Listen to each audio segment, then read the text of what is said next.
What up everyone, Uncle Father Fallout here, and today we're going over Festival of the Lost 2020 in D2. Overall, the event is not great, but I'm gonna hold a motion for maybe another video that covers how I feel about Festival of the Lost, and focus today on how it works, what you can get, best ways to farm, yada yada yada. But first, I want to thank Nordvpn, the sponsor of today's video. Question: do you use the internet in 2020? Of course you do. You're not some kind of animal. But you'd have to be an animal if you roam around online without protecting yourself in any way, shape, or form. Enter Nordvpn. Recommended by top technology experts worldwide and winner of the Best VPN in Best VPN Awards for 2020 by VPN Mentor, NordVPN is truly nothing short of optimal. Care about more than online privacy? Well, how about content unblocking, bruh? Do you really want to watch a particular show via your favorite at-home streaming service, but it isn't available in your country? Tell them to pound sand with NordVPN. Use their techno magic, and location-restricted content is out of your hair forever. Do I even have to go on? There's 24/7 customer support. You can have up to 6 simultaneous connections, no data logging, ultra-fast servers in 59 countries, and a 30-day money-back guarantee, you stingy bastard. Most important of all though, they'll protect your data when you're out and about in the most frightening place of all, public. Get 68% off NordVPN today, only $3.71 per month, and you get an additional month for free at nordvpn.com/falloutplays or by using coupon code FalloutPlays. Protect yourself and live in the friggin' future with NordVPN, and once again, big thank you to them for sponsoring today's video. Alright, back to this thrilling seasonal activity. Head to the tower and talk with Grandma Levante. She's going to kick off the event for you, and you need to pick up a Festival of the Lost mask. As it's been in years before, you gotta have your mask on pretty much all the time to get rewards and whatnot in Festival of the Lost. Next, you're gonna have to go to visit Spooter on the Tangled Shore to pick up a quest called Festival of Masks. The quest wants you to complete a strike, a gambit match, or a PvP match while wearing a mask in order to get a Cipher Decoder. If you're in a fire team with friends, I highly recommend burning through the Lake of Shadows strike on the EDZ. Even though Spider's quest doesn't mention it, completing Lake will count as completing the quest, and any team can burn through Lake in literally 3-ish minutes with no effort. Doing that is going to give you a Cipher Decoder. I will explain what that is and why you're going to hate them later. For the time being, if you're playing with 2 other friends, I want all of you to do the following. Change characters right now and do the whole thing over again, meaning log into another character on your account, go to the tower, talk to Grandma Levante, go to Spider, and do Lake of Shadows again in 3 minutes for another Cipher Decoder. When you've done that on your second character, I want you to switch characters again. Get on your third character. Do it all over. Trust me, please. I will tell you why in a minute. Now you will have 3 Cipher Decoders on your account.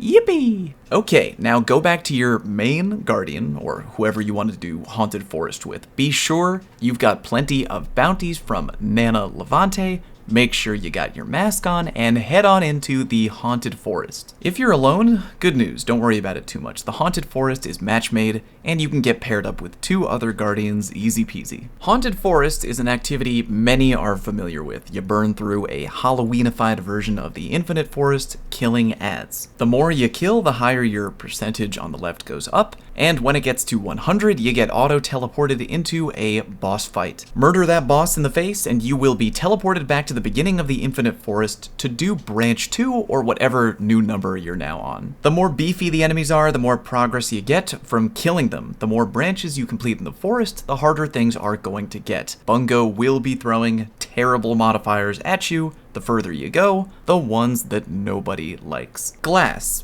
blackout, grounded, attrition are all going to haunt you repeatedly the further you go. When you finally run out of time and kill your final boss, and remember that the timer will briefly pause after every boss encounter, you will get taken to the final area where you have to go over a bridge to reach your loot. Remember that the bricks of the bridge go away when you touch them. You'll fall through, and you'll be greeted by this gigantic D-bag who will try to bash you with his axe. You can't kill him. In fact, you can't kill any enemy that looks like that in the Haunted Forest, so don't try, but you can get out of his little murder den hidey hole by jumping up through a little hole in the wall and getting back to the loot area. Try to avoid falling into the murder den altogether by just jumping over the sides of the bridge rather than going right down the middle. Okay, for the loot, you'll notice right away there are many chests at the end of the Haunted Forest. One chest, the one in the very middle, you get for completing the Haunted Forest, and you can open that one up for free. That one is going to give you chocolate strange coins and candy. It will contain more chocolate strange coins depending on how many branches you were able to complete. The other 5 chests can only be opened with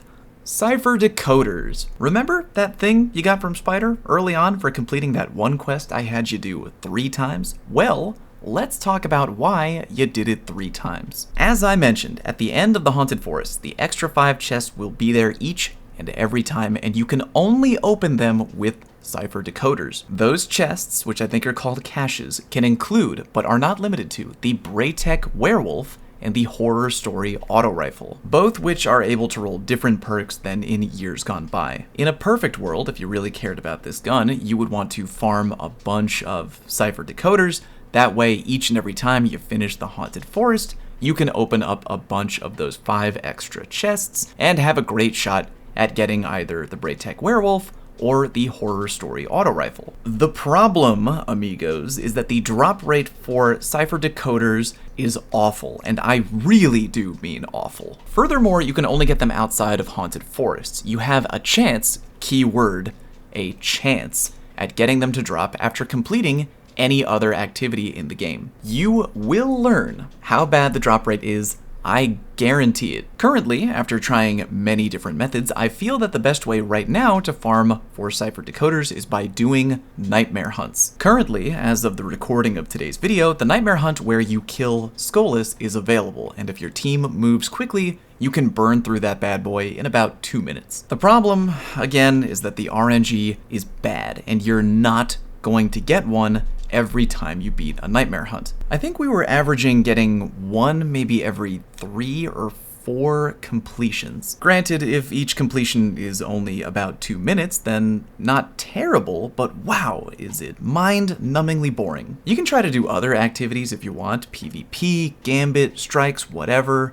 For right now, I'm sticking with Nightmare Hunt grinding. You know the drill. Maybe a mountaintop, another nade launcher, maybe Wither Horde Recluse, Falling Guillotine for the boss, a little Charged with Light over here, little Lucent Blade over there, little Oppressive Darkness in the boss, and Bob's your uncle. The only annoying thing is the boss repeatedly doing his damage gate thing, but if you really coordinate your attack with your team, you can kill him in one go. Even if you F up a few times, a quick team can still finish the easiest nightmare hunt on the lowest difficulty under 3 minutes with every go. If you were already planning on farming the Ordeal Nightfall this week, because once again, Bungie is giving double loot drops on that, I would strongly recommend doing that before doing any Festival of the Lost farming. Reason being, if you're doing the Nightfall for exotic farming, then hey, hopefully you get a few Cipher Decoders along the way. The reason I had you change characters is because that very first Cipher Decoder from Spider, that one is guaranteed, so there's really no reason to not do it on all 3 of your characters. In fact, if you want to be a totally insane person, it might actually be quicker to delete a character completely, create a new character from nothing, and go repeatedly grab Spider's guaranteed cipher over and over. Regarding the Haunted Forest, I will throw out a few random tips if you want to grind through as many waves as you can for more chocolate strange coins. Roaming supers are good because your overall goal is to kill a lot of trash very quickly. Maybe have one guardian on your team running a DPS focused anti-boss super like Well of Radiance or Titan Bubble or Hunter Tether. Mountaintop and Wither Horde are both clutch, and if you optimize your armor mods for Ammo Finder and Ammo Scavenger, you can spam both of them pretty hard. My teammate in the Haunted Forest, Rick Please Use My Advanced GG Code Cactus, was rocking the Xenophage almost the entire time. Reason being, the unique armor mods you can put on your Festival of the Lost Mask comes with a perk that gives good chances of enemies dropping heavy ammo on a kill. Between that and the scavenger mods, Rick was pretty much using Xeno the whole time with little issue. If you die in the forest, your best bet is to chill and wait for a friend to revive you. Mashing the revive button will send you all the way back to the beginning, which means you gotta run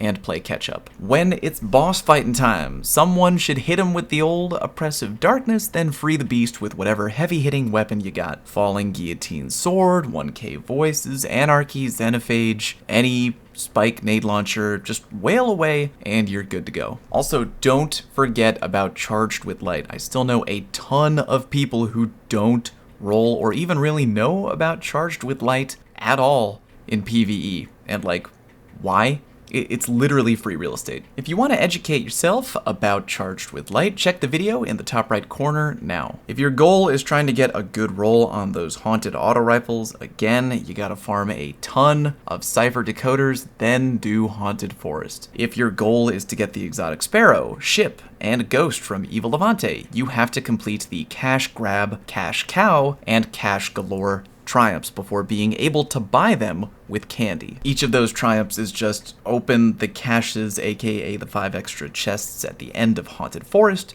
with your Cipher Decoders. You're gonna need, get ready, 45, yeah, I said 45 ciphers to complete all 3 triumphs. So no matter what, you might be farming Cipher Decoders. Good news, they're world drops, and again, the bad news is the drop rate is terrible. Get 2 buddies, hop into nightmare hunting, and bash Skolas until he begs you to stop, and just keep bashing. If I find a better way to grind out Cipher Decoders, I'll let you know. Moving on, you can get the epic mystery bag from Evil Levante at the tower for chocolate strange coins. I'll probably get a bunch of those mystery bags later in the event when hopefully I'm already drowning in coins. The loot ain't actually epic from the grab bag, upgrade materials, and engrams and stuff, but whatever. I'll just hoard it all for Beyond Light. If you find Festival of the Lost 2020 as mediocre as I do, farm the like button